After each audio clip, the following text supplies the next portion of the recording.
Takže čavec, nazdar hoši, čaute kamaráti. Dneska sme sa vybrali s Nikodémom vo dvojici na taký predsviatočný bushcraft. Po obede, po práci sme sa rozhodli, že trošku pôjdeme do hory. Iba my dvaja, lebo ostatní neboli. Jedni sú odcestovaní, ďalší v robote. Všetci makajú, workoholici.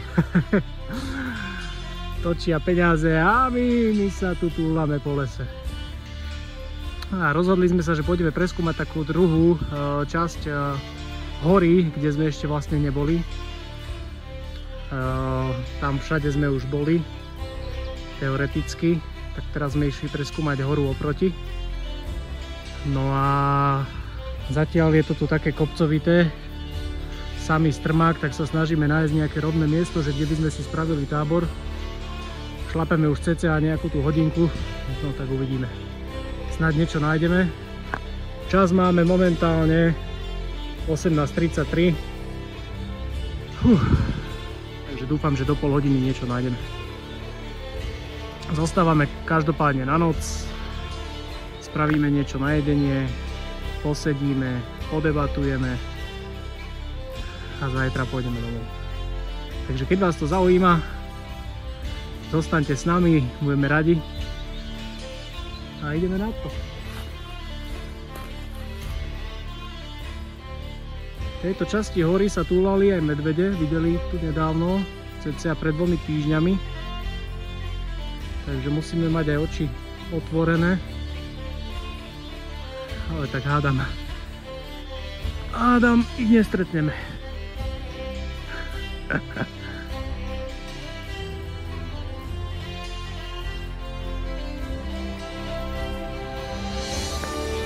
Niko tam objavil nejaké perfektné miestečko, lebo mi posielal akurát na WhatsApp fotku. No čo? Máme miesto? Dobre.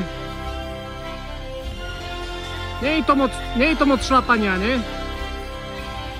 OK. Tak poďme. Niko má inak nový batoh, takže si ho potom môžeme trošku ukázať, jak vyzerá. Takže ideme na to. Hej, videl som to na fotke, ako parádne to vyzeralo, aj také rovnejšie miesto. Hej, super.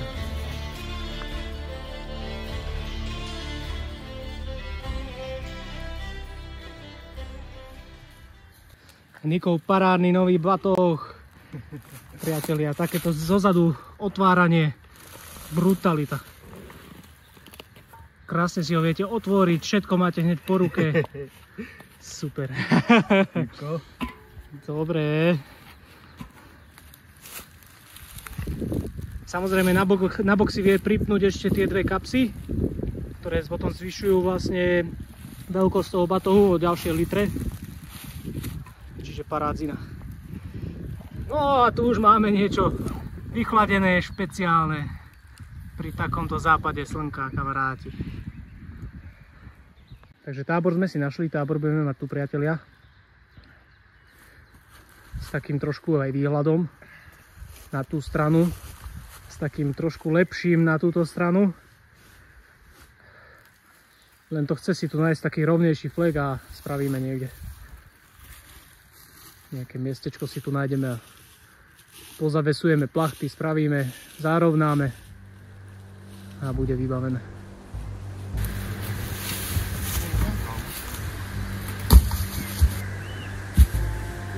Namiesto kameňov tu budeme mať diery.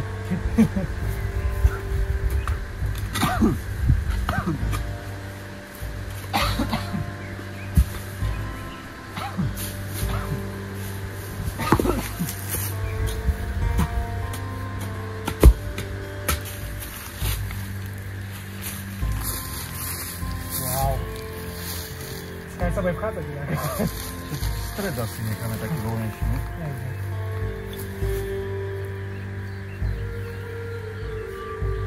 Kamarát môj, ste oné, partizánske roky.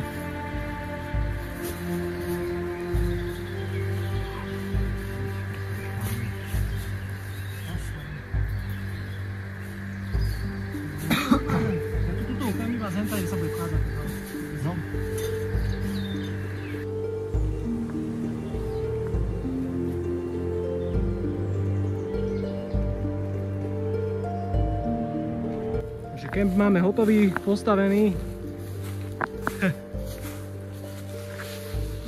Finále.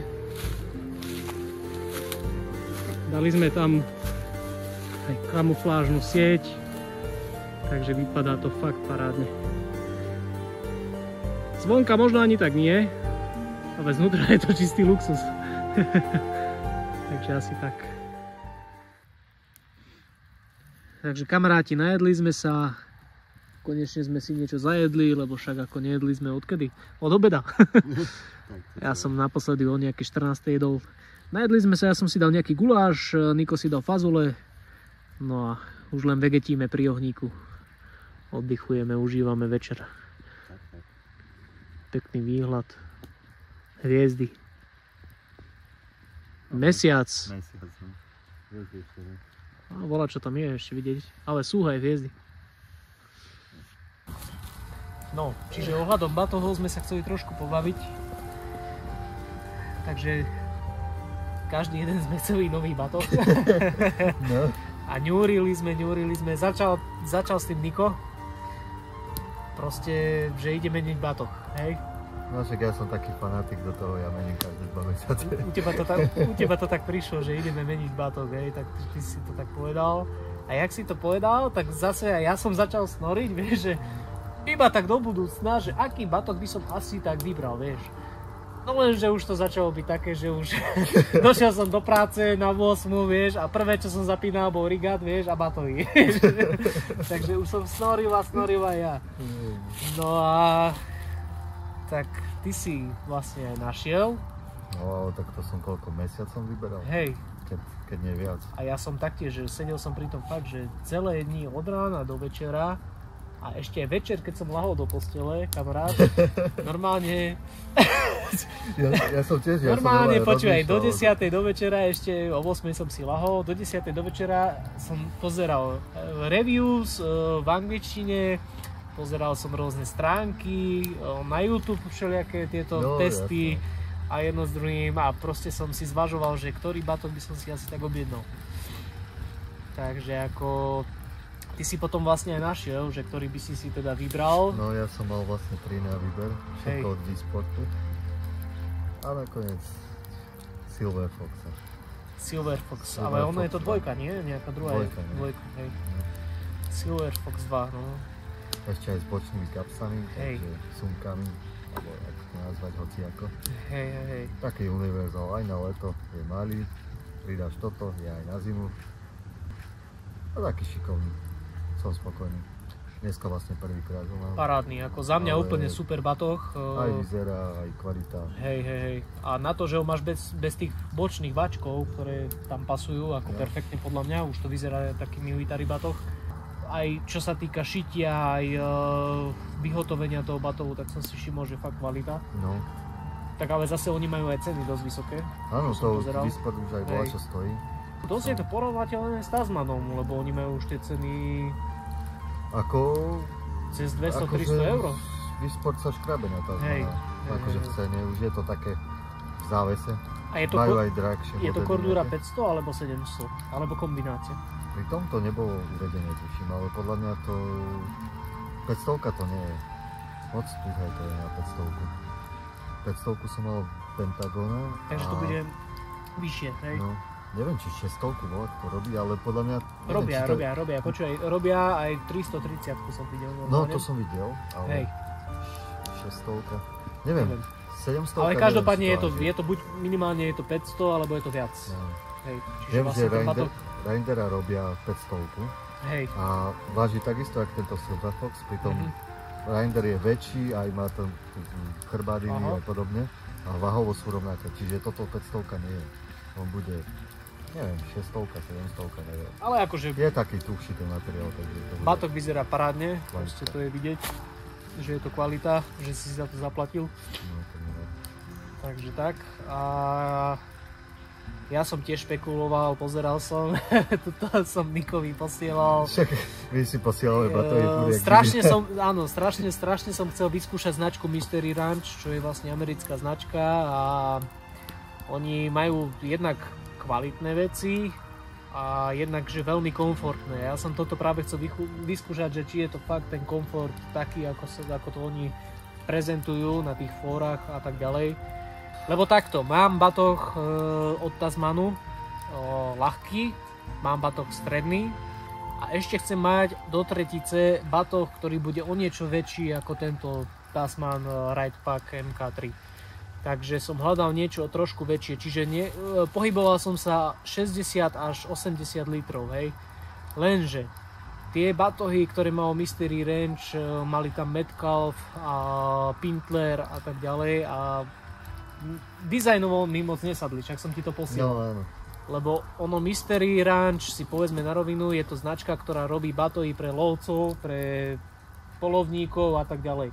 A tie batohy možno, že áno, pre tých lovcov, že sedia, že sú super, hej, že si tam vedia pripnúť luk, zbraň jedno s druhým, ale ako mne sa ten batoh moc nepáčil vizuálne. No a potom druhá vec, keď som tie batohy pozeral proste deň, noc, od rána do večera, tak som sa zameral na značku Eberlestock, ktorá je taktiež americká značka. Len robí batohy taký military štýl, vieš, taký vojenský, ktorý sa mne páči, lebo ja mám rád military štýl. No a našiel som tam jeden batoh, ktorý by mi dosedel. Ale Nika ešte ponaťahujem, neprezradím mu, aký to je batoh. Ale poviem vám, že teda objednal som si batoh od firmy Eberlestock. A keď začnem googliť, hneď ho nájdem. Podľa mňa vystihnem tvoj štýl. Ono viacej faktorov tam hralo u mňa rolu. Ja som chcel vlastne batoh jednak väčší od tohoto môjho Tasmanu. To bola prvá podmienka. Druhá podmienka, musel byť multicam. Ale ako to nie je problém, to zloženie všade, hej. A zobral si multicam. Zobral som multicam, hej. Aby sa mi to hodilo k maskačom a takto. No, mne sa proste, aj žena mi hovorila, zober si green, vieš, zelený, klasický, alebo hnedý, vieš. Ale však keď že s tým nič nepokazíš, ale hovorím, kámo, aj som premýšľal nad tým, zoberiem si ho, ale mám už zelený, ja som chcel proste niečo, čo bude iné, vieš. A bude to nové niečo, čo ma zaujme. Tretia vec bola to, že proste chcel som batoh, ktorý bude ako aj ľahký, jednak, ale bude mať 3 otvory. 3 vstupné otvory. To znamená, nebudeš mať len zo spodu vchod, nebudeš mať z vrchu prístup do batohu, ale budeš mať ešte aj tretí vstup do batohu, to znamená spredu. Napríklad ty máš zozadu. Je to bomba vec, ľudia, to vám môžem fakt odporúčiť. To je brutálna vec. Keď už len aj nejaké malinké okienko si tam dokážeš otvoriť, ale vidíš aspoň tú výbavu v tom batohu. Toto je veľká vec, ktorú my vidíme, keď chodíme do lesa, že proste keď máš niekde, že hore máš spacák, v strede máš jedlo, dole máš celtu, alebo naopak, hej. No však spacák skôr na spacák. Hej, áno, jasné, ale hovorím, vieš, príklad. Takže ako potrebuješ sa nejak dostať k tým veciam. Teraz zabere ti to kopu času, keď povyhadzuješ celý ten batoh a dostaneš sa k tomu, čo vážne potrebuješ, hej. Čiže ako mať tam tie 3 vstupy je úplná bomba podľa mňa. Takže sa veľmi teším a toto bola tá jedna z podmienok, že proste keď si objednám ten batoh, tak musí tam byť takýto prístup. Ďalšia vec, ktorá tam veľmi hrala veľkú rolu, bola váha, hmotnosť toho samotného batohu. Ja som aj Nikovi hovoril, že proste chcel som batoh od Tasmanu a dosť vážne som rozmýšľal nad Range Pack, Tasmanian Tiger Range Pack MK2, ktorý... Nie. Tasmanian Tiger Range Pack MK2, ktorý je vlastne zväčšená verzia toho môjho batohu, ktorý mám teraz. Je to brutálny batoh. Je tam 700 kordúra, máte veľké 2 kapsy na boku, máte veľkú kapsu vpredu, ktorá sa dá použiť, dá sa zvesiť a dá sa použiť ako jednodňový batoh. Čiže ten batoh je perfektný za mňa. Ale ten batoh váži 4,5 kg. A tento, ktorý som si objednal, váži 3,5 kg, čiže o kilo menej. A toto mi tak zavážilo, áno, niekto si povie, že kilo hore-dole. Kilo je dosť. Kilo je viac menej dosť, ale ako toto tam rozhodovalo tá hmotnosť. Takže som si povedal, že OK, tak idem teda do Eberlestocku, vyskúšame si to. Jednak ma zaujali tie ich batohy, robia taký vojenský štýl, baví ma to, chcel som to vyskúšať. Aj to polstrovanie uvidíme, aké bude, vieš, na týchto batohoch, lebo sú sakra drahé podľa mňa. Ako oni tam pýtajú strašné peniaze za to. a vyskúšame si aj to polstrovanie, aké bude to ramenné, to polstrovanie na bokoch a tak ďalej. Čiže celkovo som zvedavý na to vyhotovenie toho batohu a chcel som vyskúšať niečo nové, lebo keby si objednám ten Ranch Pack od Tasmanu, je to presne identický batoh, ktorý mám, len zväčšený. Vieš, úplne to isté, len väčšie kapsy, väčší batoh o 20 litrov. Však to nie je náš batoh, je super. Veď je. Ale vieš, aký je človek, ale že hej, však je to viac máš menej niečo, to isté, počkaj, tak chceš dať čo iné áno, veď vyskúšať, človek je presne taký, že máš niečo, čo ti funguje, čo sa ti páči, čo ti vyhovuje, no. ale príde nejaká vec, že čo ti padne do oka a povieš si, ja by som to chcel vyskúšať, vieš. Jasné. A toto je to, že proste môžeš mať niečo, čo ti vyhovuje, vo väčšom, v krajšom, ale ty si povieš, nie, ja chcem vyskúšať niečo iné, vieš. A ja si myslím, že budem spokojný. Čiže toto bol ten rozhodujúci faktor. Počuj, ja som to video pozeral už miliónkrát a potom som si všimol, že koľko som sa dal otvoriť vpredu. Hneď, jak som to zbadal, objednávka, hneď. Porád som ho hneď objednávka. Napríklad, čo si ty dneska otvoril zozadu a mal si prístup do celého batohu úplne, vieš, to je bomba. Podľa mňa ten batoh, ja by som ho nepredal, ani by som ho nemenil, pretože to je úplná topka. Nemám to. To si doteraz nemal. Čiže tak, priatelia, toto je naše story o batohoch. Oheň nám moc nehorí, ideme ho rozdúchať. Už horí. Takže sme radi, že ste tu s nami a ďakujeme vám všetkým za to, že nás sledujete a že ste tu. Kamaráti, takto to asi vypadá vo vnútri. Boty to chce mať na správnom míste. Batoh taktiež. Sekeru po ruke. U mňa v tom prípade lopatku. A Nikodém, nejaké tipy na noc? Neviem. Kamufláž, zavreli sme dvere, takže kamufláž nás zistí. Žiadny medveď nenojde. Baganže Nikodémové. Fajnové, voňavé, slúžia a ideme na to. Takže keď nás nič nezožere do rána, tak sa tu ráno uvidíme, priatelia. Pri raňajkách. Dobré ránko, priatelia. Noc bola podľa mňa ináč tichá. Akože životu nebolo, ne? Tu žiadny pohyb, nič, takže noc bola tichá. Len to miesto bolo také, že podobno samý kameň. Trpli mi nohy, trpol mi chrbát, takže ako moc som sa nevyspal. Ale inak akože super, fakt super. Miesto parádne, tichučko. Takže tak. Takže tu som spal. No a takýto výhľad ráno. Takýto výhľad ráno hneď. Inak hentam som hovoril, že by bol parádny flek na tábor. To je taká plošinka tam v tom lese, hore. Čiže bolo by to zaujímavé, aj výhľad by určite bol. No. A takto sa tu máme. Tam je ďalší výhľad. Kamaráti, toto treba nosiť do lesa. Toto treba nosiť do lesa. Jahody alebo mandarínky. Brutálna vec. Doplníte si cukor. Aj neviete, jak vás to poteší v tom lese, keď si dáte niečo takéto. Takže treba to hodiť do batohu a je to bomba. Tábor máme tu. Ako miesto fakt luxus, podľa mňa. Brutál. Aj výhľady, všetko, super, tichučko, celú noc. Takže určite sem prídeme znovu v blízkej dobe.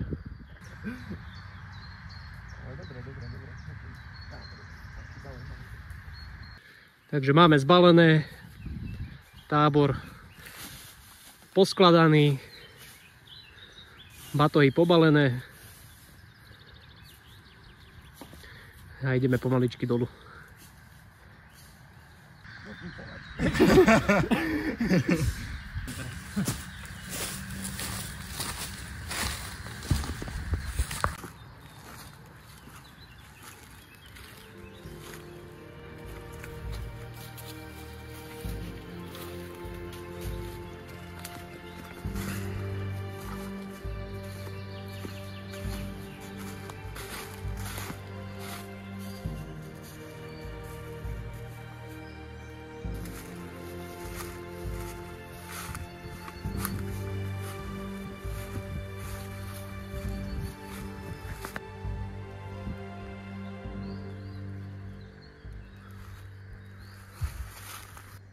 Tu vyzerá zaujímavo, tam má normálne tam má niekto pletivo, normálne cez celú horu, ty kokos. To nie je pletivo, ale takú ohradu drevenú. Jak keby, nie? Takže kamaráti, video je na konci. Ďakujeme, že ste sa dostali až sem, že ste si to pozreli. Fakt nádherný kus prírody. A určite to tu preskúmame v budúcnosti. Takže sa sem ešte vrátime. Čiže ďakujeme za zliadnutie a vidíme sa pri ďalšom videu. Zajac. Jak bol blízko, nie? Hej, nakameroval som ho trošku. Jak bol blízko, nie?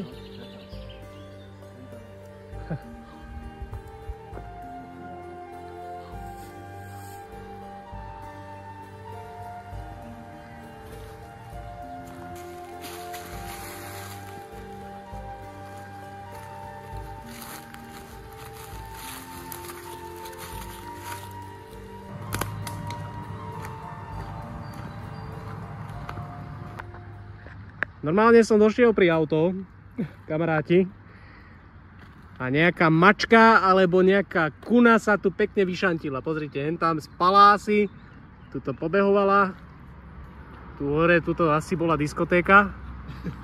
Ty kokos, to je extrém, fakt. A Niko čistučke samozrejme, hej, len moje zajebané. Len moje auto je zadrbané, ty kokos. Paráda.